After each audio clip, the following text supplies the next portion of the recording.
Hello, ഞാൻ ഡാനിയലച്ചൻ. നിങ്ങൾ കേട്ടുകൊണ്ടിരിക്കുന്നത് അസെൻഷൻ നിങ്ങളിലേക്ക് എത്തിക്കുന്ന ഒരു വർഷം കൊണ്ട് വിശുദ്ധ ബൈബിൾ വായിച്ച് മനസ്സിലാക്കാൻ സഹായിക്കുന്ന ബൈബിളിനെ ഇയർ എന്ന മലയാളം പോഡ്കാസ്റ്റാണ്. ഇവിടെ നാം ദൈവത്തിൻ്റെ സ്വരം വചനത്തിലൂടെ ശ്രവിക്കുന്നു. ദൈവത്തിൻ്റെ കണ്ണുകളിലൂടെ നമ്മുടെ ജീവിതത്തെ നോക്കിക്കാണാൻ പരിശ്രമിക്കുന്നു. The great adventure Bible timeline എന്ന റീഡിംഗ് പ്ലാനിൻ്റെ സഹായത്തോടെ ഉൽപ്പത്തി മുതൽ വെളിപാട് വരെയുള്ള 73 ഗ്രന്ഥങ്ങളിലൂടെ മനുഷ്യരക്ഷയുടെ കഥ എങ്ങനെ ഒരു സംഭവമായി അവതരിപ്പിക്കപ്പെടുന്നുവെന്ന് നാം മനസ്സിലാക്കാൻ പരിശ്രമിക്കുന്നു. ഒപ്പം വായനക്കാരായ നമ്മൾ ആ കഥയിൽ എങ്ങനെ ഉൾപ്പെട്ടിരിക്കുന്നുവെന്ന് തിരിച്ചറിയാനും പരിശ്രമിക്കുന്നു. ഈ റീഡിംഗ് പ്ലാൻ ആവശ്യമുള്ളവർക്ക് biyindia.com/മലയാളം എന്ന ലിങ്കിൽ നിന്ന് അത് ലഭ്യമാണ്. ഞാൻ വായിക്കുന്നത് POC മലയാളം ബൈബിളിൻ്റെ പരിഷ്കരിച്ച വിവർത്തനത്തിൽ നിന്നാണ്. ഇന്ന് ദിവസം 63. ഇന്നത്തെ വചന പാരായണത്തിൻ്റെ പാഠങ്ങൾ: സംഖ്യയുടെ പുസ്തകം 14-ാം അധ്യായം, നിയമാവർത്തനം 12-ാം അധ്യായം, സങ്കീർത്തനങ്ങൾ 95. നമുക്ക് വചനം വായിച്ചു തുടങ്ങാം. ഓർക്കുക, നാം വചനം വായിക്കുമ്പോൾ വചനം നമ്മെ വായിക്കുകയാണ്. സംഖ്യ അധ്യായം 14. ജനം പരാതിപ്പെടുന്നു. സമൂഹം മുഴുവൻ അലറി വിളിച്ചു. ആ രാത്രി ജനം കരഞ്ഞു. ഇസ്രായേല്യർ മുഴുവൻ മോശയ്ക്കെതിരെയും അഹറോനെതിരെയും പിറുപിറുത്തു. സമൂഹമൊന്നാകെ അവരോട് പറഞ്ഞു, ഈജിപ്ത് നാട്ടിൽ വെച്ച് ഞങ്ങൾ മരിച്ചിരുന്നെങ്കിൽ, അഥവാ ഈ മരുഭൂമിയിൽ വെച്ച് ഞങ്ങൾ മരിച്ചെങ്കിൽ, വാളിനിരയാകാൻ കർത്താവ് ഞങ്ങളെ ഈ ദേശത്തേക്ക് കൊണ്ടുവന്നതെന്തിന്? ഞങ്ങളുടെ ഭാര്യമാരും കുഞ്ഞുങ്ങളും കൊള്ള മുതലായിത്തീരുമല്ലോ. ഈജിപ്തിലേക്ക് തിരികെ പോകുന്നതല്ലേ ഞങ്ങൾക്ക് നല്ലത്. അവർ പരസ്പരം പറഞ്ഞു, നമുക്ക് ഒരു തലവനെ നിയമിച്ച് ഈജിപ്തിലേക്ക് തിരികെ പോകാം. അപ്പോൾ മോശയും അഹറോനും ഇസ്രായേലി സമൂഹത്തിൻ്റെ കൂട്ടം മുഴുവനും മുമ്പാകെ മുഖം മുട്ടേ വീണു. ദേശം ഒറ്റുനോക്കിയവരിൽപ്പെട്ട നൂനിൻ്റെ മകൻ ജോഷുവയും യെഫുന്നയുടെ മകൻ കാലെബും തങ്ങളുടെ വസ്ത്രങ്ങൾ കീറി. അവർ ഇസ്രായേലി സമൂഹത്തോടൊന്നാകെ ഇപ്രകാരം പറഞ്ഞു, ഞങ്ങൾ ഒറ്റുനോക്കാനായി കടന്നുപോയ ആ ദേശം വളരെ വളരെ നല്ലതാണ്. കർത്താവ് നമ്മിൽ സംപ്രീതനാണെങ്കിൽ അവിടുന്ന് നമ്മെ ആ നാട്ടിലേക്ക് കൊണ്ടുപോകും. അത് നമുക്ക് തരികയും ചെയ്യും. തേനും പാലും ഒഴുകുന്ന ദേശമാണത്. നിങ്ങൾ കർത്താവിനോട് മറുതലിക്കരുതെന്ന് മാത്രം. ആ ദേശത്തെ ജനത്തെ നിങ്ങൾ ഭയപ്പെടുകയും അരുത്. എന്തെന്നാൽ അവർ നമ്മുടെ ഭക്ഷണമാണ്. അവരുടെ സുരക്ഷ അവരുടെ മേൽ നിന്ന് അകന്നു മാറിയിരിക്കുന്നു. എന്നാൽ കർത്താവ് നമ്മോട് കൂടെയുണ്ട്.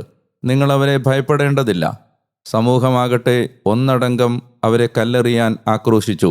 അപ്പോൾ സമാഗമ കൂടാരത്തിൽ കർത്താവിൻ്റെ മഹത്വം ഇസ്രായേല്യർക്ക് മുഴുവൻ പ്രത്യക്ഷമായി. മോശയുടെ മാധ്യസ്ഥ്യം. കർത്താവ് മോശയോട് അരുൾ ചെയ്തു, ഈ ജനം എത്ര നാൾ എന്നെ നിരാകരിക്കും? അതിൻ്റെ മധ്യേ ഞാൻ പ്രവർത്തിച്ചിട്ടുള്ള അടയാളങ്ങളെല്ലാം ഉണ്ടായിട്ടും എത്ര നാൾ എന്നെ അവർ അവിശ്വസിക്കും? ഞാൻ മഹാമാരി കൊണ്ട് പ്രഹരിച്ച് അതിനെ അവകാശരഹിതമാക്കും. എന്നാൽ നിന്നെ ഞാൻ അതിനേക്കാൾ വലുതും ശക്തവുമായ ഒരു ജനതയാക്കി തീർക്കും. അപ്പോൾ മോശ കർത്താവിനോട് പറഞ്ഞു, ഈജിപ്തുകാർ കേൾക്കുകയും, എന്തെന്നാൽ അതിൻ്റെ മധ്യേ നിന്നാണല്ലോ ഈ ജനത്തെ അങ്ങയുടെ ശക്തിയാൽ അങ്ങ് ഉദ്ധരിച്ചത്. തദ്ദേശവാസിയോട് അവർ പറയുകയും ചെയ്യും, കർത്താവെ, അങ്ങ് കണ്ണോട് കണ്ണ് ദർശനാകുന്ന ഈ ജനത്തിൻ്റെ മധ്യേ കർത്താവായ അങ്ങുണ്ടെന്നും അങ്ങയുടെ മേഘം അവരുടെ മുകളിൽ നിൽക്കുന്നെന്നും അങ്ങ് പകൽ മേഘസ്തംഭത്തിലും രാത്രി അഗ്നിസ്തംഭത്തിലും അവരുടെ മുമ്പേ നടക്കുന്നെന്നും അവർ കേട്ടിട്ടുണ്ട്. അതിനാൽ ഒരൊറ്റയാളെ എന്നതുപോലെ അങ്ങ് ഈ ജനത്തെ സംഹരിച്ചു കളഞ്ഞാൽ അങ്ങയുടെ ഖ്യാതി കേട്ടിട്ടുള്ള ജനതകൾ പറയും, ഈ ജനത്തോട് അവിടുന്ന് വാഗ്ദാനം ചെയ്ത ദേശത്ത് അവരെ എത്തിക്കാൻ കർത്താവിന് കഴിയാത്തതുകൊണ്ട് മരുഭൂമിയിൽ വെച്ച് അവിടുന്ന് അവരെ കൊന്നുകളഞ്ഞു. ഇപ്പോൾ നാഥൻ്റെ ശക്തി വർദ്ധമാനമാകട്ടെ. അങ്ങിപ്രകാരം പ്രഖ്യാപിച്ചിട്ടുണ്ടല്ലോ, കർത്താവ് കോപവിമുഖനും കാരുണ്യത്തിൽ സമ്പന്നനും, കുറ്റവും അതിക്രമവും ക്ഷമിക്കുന്നവൻ, എന്നാൽ തീർത്തും കുറ്റമുക്തമാക്കാതെ പിതാക്കന്മാരുടെ കുറ്റം മക്കളുടെ മേലും 3-ാം തലമുറയുടെ മേലും 4-ാം തലമുറയുടെ മേലും ചുമത്തുന്നവൻ. ഈജിപ്ത് മുതൽ ഇവിടം വരെ ഈ ജനത്തോട് അങ്ങ് ക്ഷമിച്ചതുപോലെ അങ്ങയുടെ കാരുണ്യാതിരേകത്തിൻ്റെ ശ്രേഷ്ഠതയ്ക്ക് യോജിച്ച വിധം ഇപ്പോഴും ഈ ജനത്തിൻ്റെ അപരാധം പൊറുത്താലും. അപ്പോൾ കർത്താവ് അരുൾ ചെയ്തു, നിന്റെ വാക്കനുസരിച്ച് ഞാൻ പൊറുത്തിരിക്കുന്നു. ജീവിക്കുന്ന ഞാനാണേ, കർത്തൃമഹത്വം ഭൂമി മുഴുവൻ നിറയും. എൻ്റെ മഹത്വവും ഈജിപ്തിലും മരുഭൂമിയിലും ഞാൻ ചെയ്ത എൻ്റെ അടയാളങ്ങളും കണ്ട എല്ലാ ആളുകളും ഈ 10 പ്രാവശ്യവും എന്നെ പരീക്ഷിക്കുകയും എൻ്റെ സ്വരം അനുസരിക്കാതിരിക്കുകയും ചെയ്തതിനാൽ അവരുടെ പിതാക്കന്മാർക്ക് ഞാൻ വാഗ്ദാനം ചെയ്ത ദേശം അവർ ഒരിക്കലും കാണുകയില്ല. എന്നെ നിന്ദിക്കുന്നവരാരും അത് കാണുകയില്ല. എന്നാൽ എൻ്റെ ദാസനായ കാലെബിനോടുകൂടെ വ്യത്യസ്തമായ ചൈതന്യമുള്ളതിനാലും അവൻ എന്നെ പൂർണ്ണമായി അനുഗമിച്ചതിനാലും അവൻ പോയ ദേശത്തേക്ക് ഞാൻ അവനെ കൊണ്ടുചെല്ലും. അവൻ്റെ സന്തതി അത് കൈവശമാക്കും. താഴ്വരയിൽ അമലേക്യരും കാനാന്യരും പാർക്കുന്നതുകൊണ്ട് നാളെ നിങ്ങൾ ചെങ്കടലിൻ്റെ വഴിയിലൂടെ മരുഭൂമി ലക്ഷ്യമാക്കി നീങ്ങുവിൻ. കർത്താവ് മോശയോടും അഹറോനോടും ഇപ്രകാരം വചിച്ചു: എനിക്കെതിരെ പിറുപിറുക്കുന്ന ഈ ദുഷ്ടസമൂഹത്തിന് ഇനി എത്ര നാൾ? എനിക്കെതിരെ ഇസ്രായേല്യർ ഉരുവിടുന്ന മുറുമുറുപ്പുകൾ ഞാൻ കേട്ടിരിക്കുന്നു. അവരോട് നീ പറയുക: ജീവിക്കുന്ന ഞാനാണേ, കർത്താവിൻ്റെ അരുളപ്പാട്, ഞാൻ കേൾക്കെ നിങ്ങൾ സംസാരിച്ചതുപോലെ തന്നെ ഞാൻ നിങ്ങളോട് ചെയ്യും. നിങ്ങളുടെ കണക്ക് മുഴുവനും അനുസരിച്ചെണ്ണപ്പെട്ട 20 വയസ്സുള്ളവൻ തൊട്ട് മുകളിലേക്ക് എനിക്കെതിരായി പിറുപിറുത്ത നിങ്ങളെല്ലാവരുടെയും ശവങ്ങൾ ഈ മരുഭൂമിയിൽ വീഴും. നിങ്ങളെ പാർപ്പിക്കാമെന്ന് ഞാൻ വാഗ്ദാനം ചെയ്ത ദേശത്ത് നിങ്ങൾ യെഫുന്നയുടെ മകൻ കാലെബും നൂനിൻ്റെ മകൻ ജോഷുവായും ഒഴികെ പ്രവേശിക്കുകയില്ല. എന്നാൽ കൊള്ള മുതലായി തീരുമെന്ന് നിങ്ങൾ പറഞ്ഞ നിങ്ങളുടെ കുഞ്ഞുങ്ങളെ ഞാൻ പ്രവേശിപ്പിക്കും. നിങ്ങൾ തിരസ്കരിച്ച ആ ദേശം അവർ അനുഭവിക്കും. എന്നാൽ നിങ്ങൾ തന്നെ ശവങ്ങളായി ഈ മരുഭൂമിയിൽ വീഴും. മരുഭൂമിയിൽ നിങ്ങളുടെ ശവങ്ങൾ വീണുതീരുന്നതുവരെ നിങ്ങളുടെ അവിശ്വസ്തതകൾ വഹിച്ചുകൊണ്ട് നിങ്ങളുടെ മക്കൾ 40 വർഷം മരുഭൂമിയിൽ ഇടയന്മാരായിരിക്കും. നിങ്ങൾ ദേശം ഒറ്റുനോക്കിയ ദിനങ്ങളുടെ എണ്ണം അനുസരിച്ചുള്ള 40 ദിവസങ്ങൾക്ക് ഓരോ ദിവസത്തിനും ഓരോ വർഷമെന്ന കണക്കിൽ 40 വർഷത്തേക്ക് നിങ്ങളുടെ അകൃത്യങ്ങൾ നിങ്ങൾ ചുമക്കണം. എൻ്റെ എതിർപ്പ് അങ്ങനെ നിങ്ങൾ അറിയും. കർത്താവായ ഞാനാണ് പ്രസ്താവിക്കുന്നത്. എനിക്കെതിരെ ഒത്തുചേർന്ന ഈ ദുഷ്ടസമൂഹത്തോട് മുഴുവൻ ഞാൻ ഇത് തന്നെ ചെയ്യും.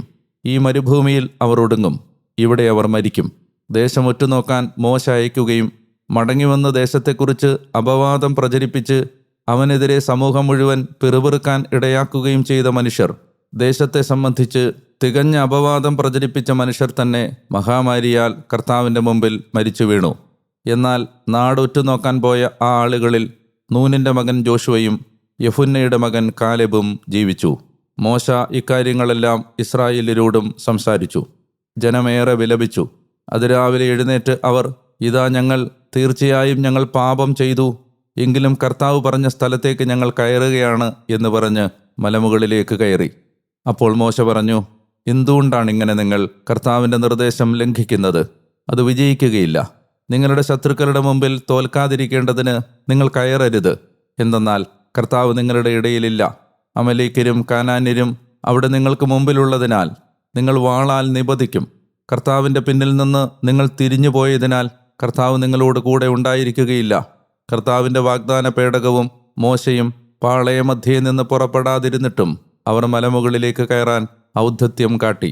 അപ്പോൾ ആ മലയിൽ പാർത്തിരുന്ന അമലേക്യരും കാനാന്യരും ഇറങ്ങി വന്ന് അവരെ ആക്രമിക്കുകയും ഹോർമാവരെ തോൽപ്പിച്ചോടിക്കുകയും ചെയ്തു. നിയമാവർത്തനം അധ്യായം 12. ആരാധനാസ്ഥലം.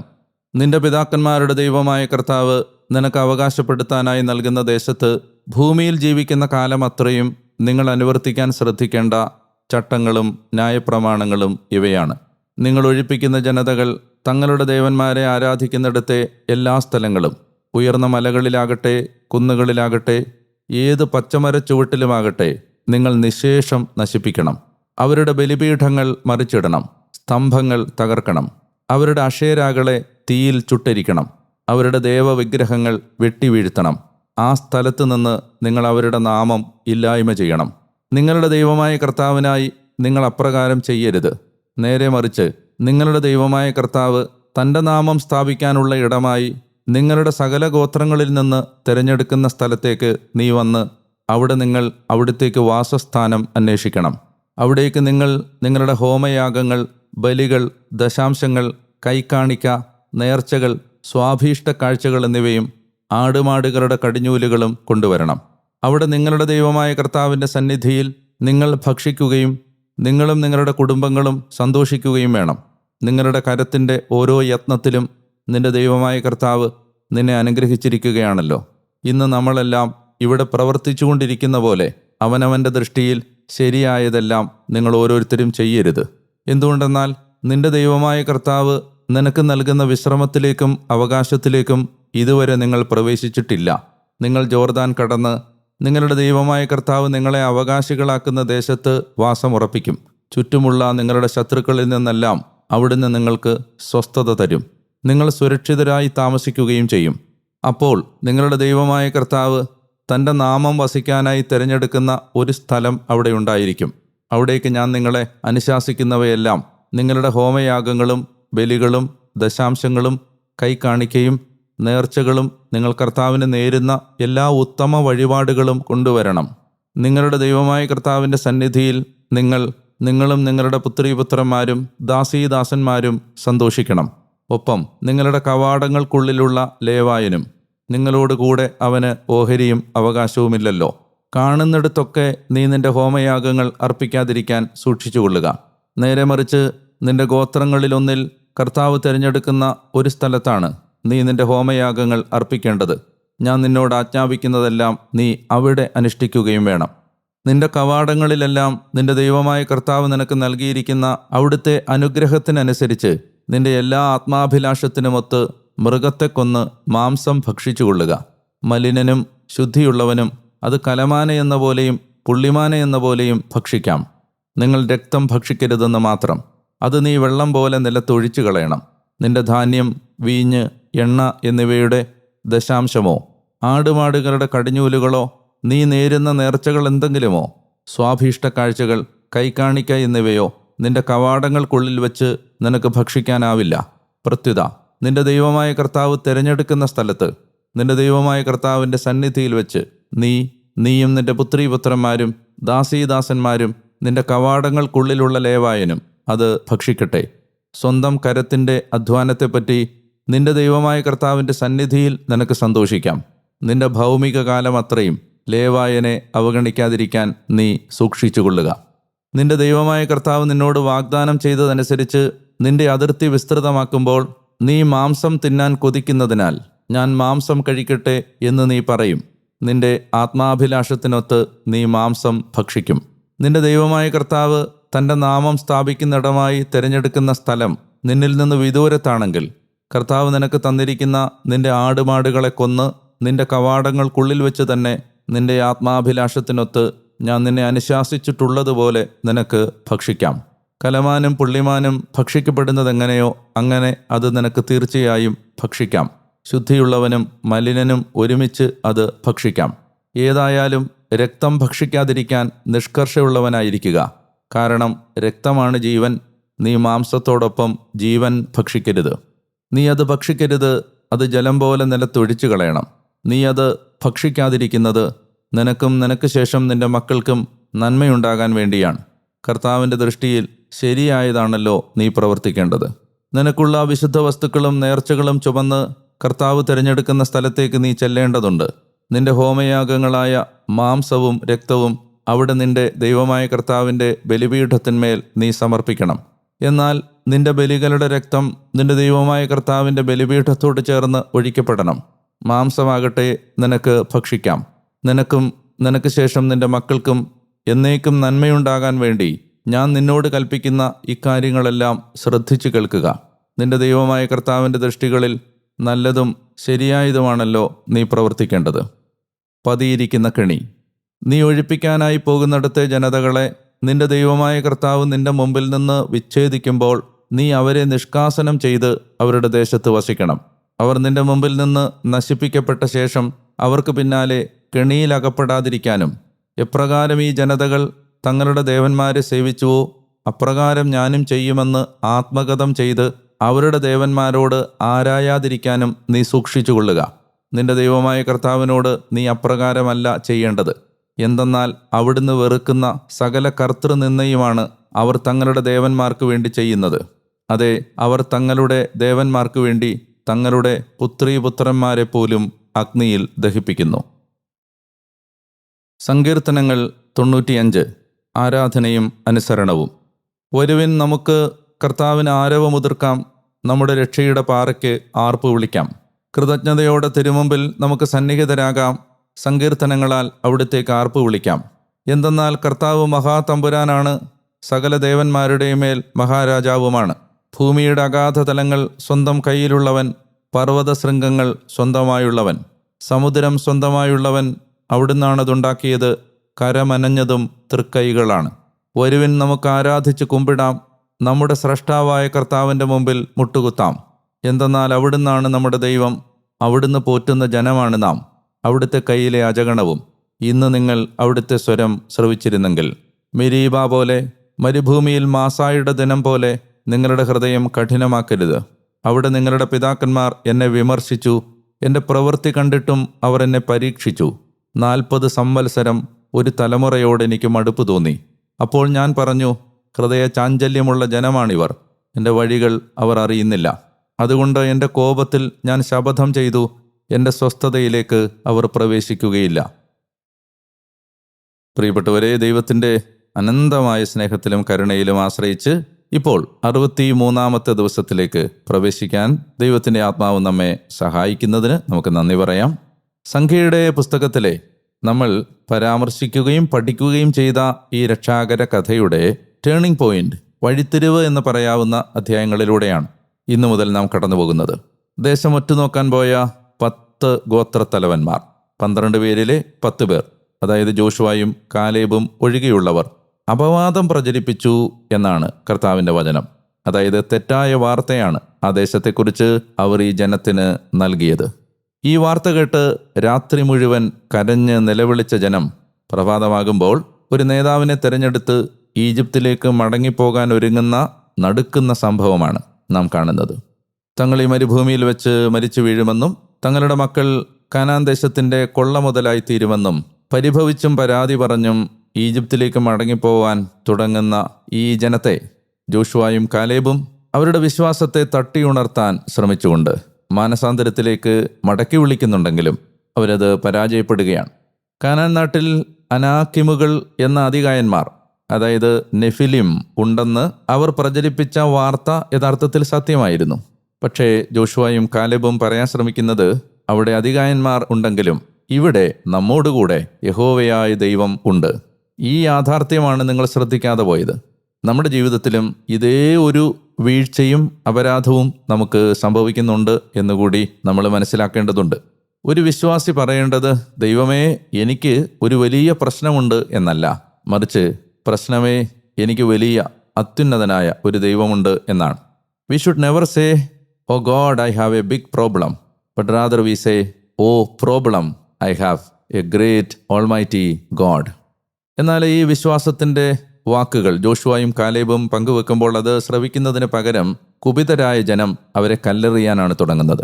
നമുക്കറിയാം, ഏദൻ തോട്ടത്തിൽ വച്ച് ആദി മാതാപിതാക്കന്മാരെ പിശാച് പരീക്ഷിക്കുമ്പോൾ അവർക്ക് നഷ്ടപ്പെട്ട ആ ദൈവത്തോടുള്ള ട്രസ്റ്റ്, ദൈവത്തോടുള്ള വിശ്വാസം, ആ പൂർണ്ണമായ ആശ്രയമാണ് ഇവിടെ ഇപ്പോൾ ഒരു ദൂഷിത വലയം പോലെ, ഒരു വിഷ്യ സർക്കിൾ പോലെ അതിങ്ങനെ മാറി മാറി മാറി ഈ ജനത്തിനിടയിൽ ആവർത്തിക്കപ്പെട്ടുകൊണ്ടിരിക്കുകയാണ്. ദൈവത്തിലുള്ള ട്രസ്റ്റ് അവർക്ക് സമ്പൂർണമായും നഷ്ടപ്പെടുന്നു. ഈ സന്ദർഭത്തിലാണ് അവരെ പൂർണ്ണമായി സംഹരിക്കാനായി ദൈവത്തിൻ്റെ മഹത്വം ഇറങ്ങി വരുന്നത്. വീണ്ടും ഒരു മധ്യസ്ഥൻ്റെ വേഷത്തിൽ മോശ അവർക്ക് വേണ്ടി ദൈവസന്നിധിയിൽ നിലവിളിക്കുമ്പോൾ അദ്ദേഹം ദൈവത്തിൻ്റെ വാഗ്ദാനങ്ങളെ റിമൈൻഡ് ചെയ്തുകൊണ്ടാണ്, ഓർമ്മിപ്പിച്ചുകൊണ്ടാണ് ദൈവത്തോട് മധ്യസ്ഥ പ്രാർത്ഥന നടത്തുന്നത്. ഇസ്രായേൽ നടത്തിയ വിലാപത്തിൻ്റെ വാക്കുകൾ, അതായത് ഞങ്ങൾ ഈ മരുഭൂമിയിൽ കിടന്ന് മരിക്കുന്നതാണ് നല്ലത് എന്ന് അവർ ആവർത്തിച്ച് പറഞ്ഞ ഈ പരാതിയുടെ വാക്കുകൾ സത്യത്തിൽ അവരുടെ ജീവിതത്തിൽ ഇനി നിറവേറാൻ പോവുകയാണ്. നമ്മളെപ്പോഴും ഓർമ്മിക്കണം, നമ്മൾ എന്ത് പറയുന്നോ അതാണ് നമുക്ക് സംഭവിക്കാൻ പോകുന്നത്. അതായത് നമ്മുടെ വാക്കുകളാണ് ഒരു പരിധിവരെ നമ്മുടെ ജീവിതത്തെ നിയന്ത്രിക്കാൻ പോകുന്നത്. വിശ്വാസത്തിൻ്റെ വാക്കുകൾ പറയാൻ എപ്പോഴും ശ്രദ്ധിക്കണം. അവിശ്വാസത്തിൻ്റെ വാക്കുകളെ സമ്പൂർണ്ണമായി ഒഴിവാക്കുകയും ചെയ്യണം. സംഖ്യയുടെ പുസ്തകത്തിലെ ആദ്യത്തെ സെൻസസ് അനുസരിച്ച് പേര് ചേർക്കപ്പെട്ട എല്ലാവരും, അതായത് 20 വയസ്സിന് മുകളിൽ പേര് ചേർക്കപ്പെട്ട ആദ്യത്തെ സെൻസസിലെ അംഗങ്ങളായ എല്ലാവരും മരുഭൂമിയിൽ മരിച്ചു വീഴും എന്ന് ദൈവം അരുളി ചെയ്യുന്നു. 20 വയസ്സിന് മുകളിൽ പ്രായമുള്ളവർ, അതായത് ശത്രുക്കളുടെ കയ്യിലെ കൊള്ള മുതലായി മാറി നശിച്ചു പോകുമെന്ന് ഇവർ വിലപിച്ച അവരുടെ അതേ കുഞ്ഞുങ്ങൾ വാഗ്ദത്ത നാട്ടിൽ പ്രവേശിക്കുമെന്നും അവരെ കൈപിടിച്ച് ഞാൻ കാനാൻ ദേശത്തേക്ക് കൊണ്ടുപോകുമെന്നും ദൈവം അരുളി ചെയ്യുന്നു. 40 ദിവസത്തെ ചാരവൃത്തിക്ക് ശേഷം തെറ്റായൊരു ഇൻഫർമേഷൻ, ഒരു അപവാദം പ്രചരിപ്പിച്ചതിന് പകരമായി 40 വർഷം നാടോടികളായി ഇടയന്മാരായി ഈ മരുഭൂമിയിൽ അവർ അലഞ്ഞ് തിരിയും എന്ന് ദൈവം അവരോട് പറയുന്നു. അവരെന്ത് പറഞ്ഞോ ആ വാക്കുകൾ അവരുടെ ജീവിതത്തിൽ ഇനി നിറവേറാൻ പോവുകയാണ്. മരുഭൂമിയിലെ വന്യമൃഗങ്ങൾക്കിരയാകുമെന്നും ശത്രുക്കളുടെ കൊള്ള മുതലായി തീരുമെന്നും അവർ ഭയപ്പെട്ട കുഞ്ഞുങ്ങൾ ഒടുവിൽ വാഗ്ദത്ത ദേശം കൈവശമാക്കുന്നു. നമ്മൾ മറക്കരുത് ഒരു കാര്യം, അതായത് ഈ ശത്രുക്കൾക്കിരയാകുമെന്നും വന്യമൃഗങ്ങൾക്കിരയാകുമെന്നും ശത്രുക്കളുടെ കൊള്ള മുതലാകുമെന്നുമൊക്കെ ഈ മാതാപിതാക്കന്മാർ ഭയപ്പെടുകയും പരാതി പറയുകയും ചെയ്ത അതേ മക്കളാണ് വാഗ്ദത്ത നാട്ടിൽ പ്രവേശിക്കുന്നതും. നമ്മൾ വായിക്കുന്ന നിയമാവർത്തന പുസ്തകത്തിൽ മോശ സംസാരിക്കുന്നത് അവരുടെ ആ മക്കളോടാണ്. ദൈവം അയക്കുന്ന മഹാമാരിയിൽ ഈ 10 ഗോത്രത്തലവന്മാർ ചാരവൃത്തിക്ക് പോയി തെറ്റായ വിവരം ജനത്തെ ധരിപ്പിച്ച 10 പേരും കൊല്ലപ്പെടുന്നു. ഇത് കണ്ട് ഭയപ്പെടുന്ന ജനം ഒരു കപട അനുതാപത്തിലേക്ക് തിരിയുന്നതായി ഭാവിച്ചുകൊണ്ട് മലമുകളിലേക്ക് കയറി കാനാൻ ദേശക്കാരെ അമലേക്കരെ ആക്രമിക്കാൻ ശ്രമിക്കുകയും അമലേക്കരവരെ ഭയപ്പെടുത്തി ഓടിക്കുകയും ചെയ്യുന്നതാണ് ഈ അധ്യായത്തിൽ നമ്മൾ കണ്ടത്. സമ്പൂർണമായ ഒരു ആശ്രയം, വിശ്വാസം നഷ്ടപ്പെടുന്നിടത്ത് മനുഷ്യന് വന്ന് ഭവിക്കുന്ന നഷ്ടങ്ങളുടെ ഓർമ്മപ്പെടുത്തലാണ് ഈ അധ്യായം. ബൈബിള് മുഴുവൻ വായിക്കുമ്പോൾ വചനഗ്രന്ഥം നമ്മളെ മാടി വിളിക്കുന്നത് ഏദൻ തോട്ടത്തിൽ വെച്ച് പിശാച് എടുത്തു കളഞ്ഞ ദൈവത്തിലുള്ള ആ ട്രസ്റ്റ്, ദൈവത്തിലുള്ള വിശ്വാസം നമ്മുടെ ഹൃദയത്തിലേക്ക് തിരികെ കൊണ്ടുവരാനുള്ള ക്ഷണമാണ് വചനഗ്രന്ഥം നമുക്ക് നൽകിക്കൊണ്ടിരിക്കുന്നത്. ദൈവമായ കർത്താവെ, ഞങ്ങൾ അങ്ങേക്ക് നന്ദി പറയുന്നു. വിശ്വാസം വലിയൊരു ദാനമാണ്, സ്വർഗീയ ദാനമാണെന്ന് ഞങ്ങൾ തിരിച്ചറിയുന്നു. ഞങ്ങളുടെ ദൈവം സർവശക്തനാണെന്നും അവിടുന്ന് ഞങ്ങൾക്ക് ദോഷമൊന്നും ചെയ്യുകയില്ലെന്നും അവിടുത്തെ കരങ്ങളിൽ പിടിച്ച് യാത്ര ചെയ്താൽ അത് ഞങ്ങളുടെ ഏറ്റവും നല്ല ജീവിതത്തിലേക്ക് നയിക്കുമെന്നും തിരിച്ചറിയാൻ കഴിയാതെ പോയ നിമിഷങ്ങളെ ഓർത്ത് പശ്ചാത്തപിച്ചുകൊണ്ട് കർത്താവേ, ഞങ്ങളുടെ ഓരോ ക്രൈസിസുകളിലും ഓരോ സംഘർഷങ്ങളിലും ഈ സ്നേഹസമ്പന്നനായ, ആർദ്രഹൃദയനായ, കരുണാമയനായ ഞങ്ങളുടെ പിതാവായ ദൈവത്തെ ആശ്രയിക്കാൻ ഞങ്ങളെ അങ്ങ് സഹായിക്കണമേ എന്ന് ഈ വചനം വായിച്ച് കേൾക്കുമ്പോൾ ഞങ്ങൾ അങ്ങയോട് പ്രാർത്ഥിക്കുകയാണ്. ഈ സ്വരം കേട്ടുകൊണ്ടിരിക്കുന്ന ഈ മകനെയും മകളെയും അങ്ങ് ഇപ്പോൾ പ്രത്യേകമായി സ്പർശിക്കുകയും ആശീർവദിക്കുകയും ചെയ്യണമേ. യേശുവിൻ്റെ നാമത്തിൽ ആമേൻ. പ്രിയപ്പെട്ടവരെ, കർത്താവ് നിങ്ങളെ പ്രത്യേകം അനുഗ്രഹിക്കട്ടെ എന്ന് ഞാൻ പ്രാർത്ഥിക്കുന്നു. ഇത് കേട്ടുകൊണ്ടിരിക്കുന്ന ഓഡിയോ പ്ലാറ്റ്ഫോം നിങ്ങൾ സബ്സ്ക്രൈബ് ചെയ്താൽ നിങ്ങൾക്ക് മുടക്കം കൂടാതെ എല്ലാ ദിവസവും ഈ വചനവായനയിൽ പങ്കെടുത്ത് 1 വർഷം കൊണ്ട് ബൈബിൾ വായിച്ച് മനസ്സിലാക്കാൻ കഴിയും. നാളെ വീണ്ടും ഈ സ്വരം നിങ്ങളുടെ അടുത്തേക്ക് എത്തും വരെ മറക്കാതിരിക്കുക. ഞാൻ ഡാനിയലച്ചൻ, നിങ്ങൾക്ക് വേണ്ടി ഞാൻ പ്രാർത്ഥിച്ചുകൊണ്ടേയിരിക്കുന്നു. അതുവരെ സ്നേഹിക്കുക, പ്രാർത്ഥിക്കുക. നമ്മുടെ കർത്താവിനെക്കുറിച്ച് ഒരാളോടെങ്കിലും പങ്കുവെക്കാൻ പരിശ്രമിക്കുക. ഒരു നല്ല ദിവസം നിങ്ങൾക്ക് നേർന്നുകൊണ്ട് നാളെ വീണ്ടും കാണാമെന്ന പ്രാർത്ഥനയോടെ ബൈ.